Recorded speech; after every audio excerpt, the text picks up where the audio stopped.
Brigade parade গ্রাউন্ডে এবারের অন্যতম আকর্ষণ হলো ঝালমুড়ি পদ্ম সন্দেশ থেকে শুরু করে আরো বেশ কিছু বিষয় কি সেখানে একেবারে মিলন মেলার আকার নিয়েছে, একবার দেখে নিন।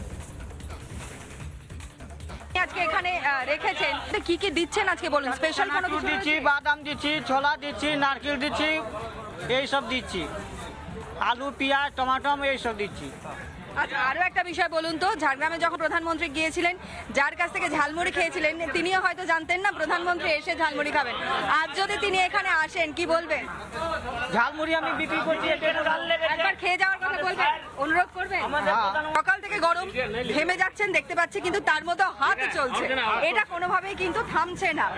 আজকের দিনের অনুভূতিটা কিরকম? আজকে খুব ভালো লাগছে। আজকে মনে হচ্ছে যে কলকাতা স্বাধীন হয়েছে, এবার মানুষের উল্লাস আছে, শ্রীরামের জয়ধ্বনি হচ্ছে। খুব ভালো লাগছে, খুব ভালো লাগছে। 10 টাকা 5 টাকা সবাই এসে দিচ্ছে, খুব ভালো লাগছে। যেই কাজটা করেন আর আজকের এই কাজটা করা, দুটোর মধ্যে পার্থক্য? খুব আনন্দ। এরকম এই মনে হচ্ছে যে এরকমই সব দিন থাকুক, খুবই ভালো লাগছে। এইখানে মুড়ি দেওয়া হয়েছে এবং দেখাই ছোলা রয়েছে, শশা কাটা হচ্ছে, যেই শশা এই ঝালমুড়িতেই কিন্তু দেওয়া হবে। সমর্থকেরা তারাও রয়েছে। আমাদের প্রধানমন্ত্রী ঝালমুড়ি যখন ভালো লাগে তো আমাদেরও খুব ভালো লাগে, বুঝতে পারলেন? খুব ভালো লাগে। দেখতে পাচ্ছি দুটো দু হাতে রয়েছে, দুজনের জন্য না নিজের জন্য? দুজনের জন্য নিয়েছি। দুজনের জন্য হ্যাঁ, আলাদা আলাদা করে নিয়েছি। এর আগে ঝালমুড়ি খেয়েছেন না? প্রধানমন্ত্রী এসে খাওয়ার পর মনে হচ্ছে না আমরাও খেতে পারি।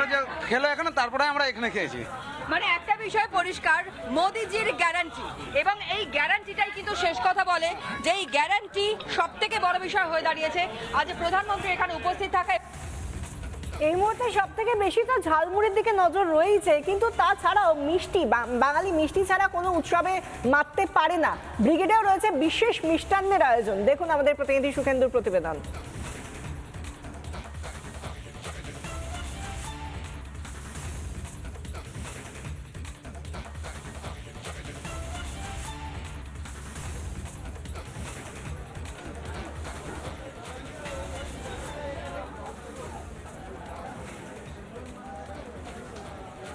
বাংলার সেই সুস্বাদু মিষ্টি একেবারে চলে এসেছে ব্রিগেড প্যারেড গ্রাউন্ডে, আর সেখানেও বেশ রকম সকম রয়েছে। একদম শুরুতে যদি দেখি তাহলে রয়েছে অরেঞ্জ রসগোল্লা, অর্থাৎ কমলা রসগোল্লা। রসগোল্লার এবার রং, সেখানে সেই রং কিন্তু কমলা।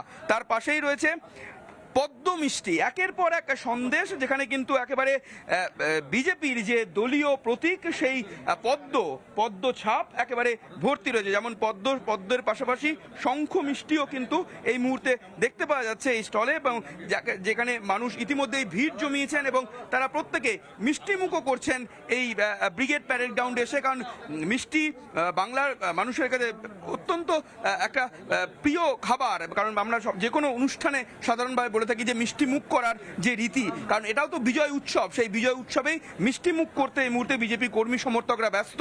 কোন মিষ্টির চাহিদা সবচেয়ে বেশি? আমাদের এখানে রসগোল্লার চাহিদা, অরেঞ্জ রসগোল্লা সেটার চাহিদা খুব বেশি। তাছাড়াও এই যে প্রতীকী সন্দেশ, বিজেপির যে প্রতীকী পদ্মফুল, এই প্রতীকী সন্দেশে প্রচুর চাহিদা দেখতে পাচ্ছেন। আমাদের এখানে রয়েছে মধু শঙ্খ, মানে সনাতনী হিন্দুদের কোনো শুভ কাজ শুরু হয় শঙ্খ বাজিয়ে, সেই শঙ্খ আমরা করেছি, সেটা আবার মধু শঙ্খ। সেই মধু শঙ্খেরও কিন্তু চাহিদা দেখছি বেশ ভালো।